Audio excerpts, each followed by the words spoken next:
Dopo le nuove nomine alla direzione dei parchi siciliani effettuati dal governatore Nello Musumeci, che ha visto la sostituzione del direttore del parco Giuseppe Parello con il dottor Roberto Sciarratta, anche il Consiglio del Parco Archeologico e Paesaggistico della Valle dei Templi viene rinnovato nelle sue figure istituzionali. Il decreto è stato già pubblicato al fine di adeguarlo alla normativa vigente. Sono tre i nominativi segnalati e scelti tra le comunicazioni pervenute dalle principali fondazioni e associazioni di rilevanza nazionale di sintesi in attività di tutela e salvaguardia e valorizzazione prestate alla valle, e sono in rappresentanza dei gruppi archeologici d'Italia il dottor Fabio Amato, per l'Associazione Nazionale Archeologi il dottor Salvo Barrano, e in rappresentanza dell'Archeoclub d'Italia il dottor Vincenzo Piazzese, mentre ai sensi dell'articolo 62 della legge regionale del 7 maggio 2015 numero 9, il Consiglio viene così ricostituito. Il dottor Bernardo Avrò, attuale dirigente dei ruoli regionali, viene nominato nuovo presidente del Consiglio del Parco, sostituisce il dottor Bernardo Campo.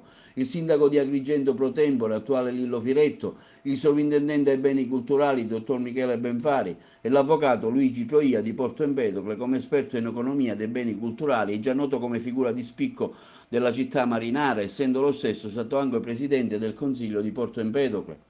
Quindi anche l'esperto nel settore della tutela e della valle, ingegnere Heinz-Jürgen Best. Il Consiglio del Parco avrà una durata di 4 anni ed esercita quanto previsto dalla legge regionale 311-2000 numero 20. Auguri di buon lavoro al neoconsiglio ben espresso dall'uscente dottor Bernardo Campo. Intanto il sindaco Firetto interviene sul fatto che il comune di Agrigento è dentro il consiglio del parco con voto vincolante dopo che ne era stato rimosso. C'è voluta un'iniziativa anche da parte dell'amministrazione comunale di ricorso ai tribunali, si ricorderà, al tribunale amministrativo, per ottenere quello che era sostanzialmente naturale,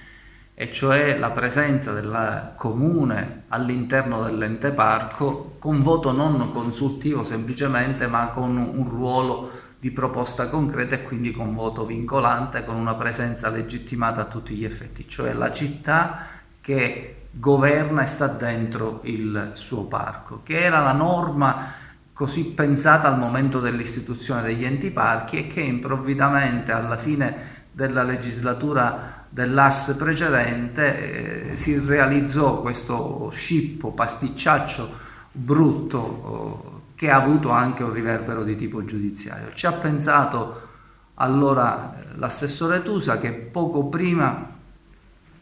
di lasciarci realizzò questa nuova condizione di presenza all'interno di tutti gli enti parchi dei comuni che ospitano il parco stesso.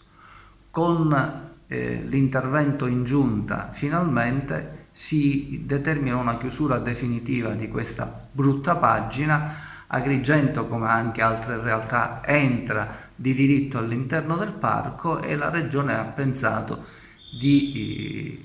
svolgere quell'attività di avvicendamento, e quindi trovo qui l'occasione per ringraziare per il lavoro straordinario, va riconosciuto, svolto dall'amico Peppe Parello, e salutare positivamente le nomine che nel complesso mi paiono siano delle nomine adeguate rispetto alle sfide per il futuro che l'ente parco dovrà svolgere, anche in vista di Agrigento 2020.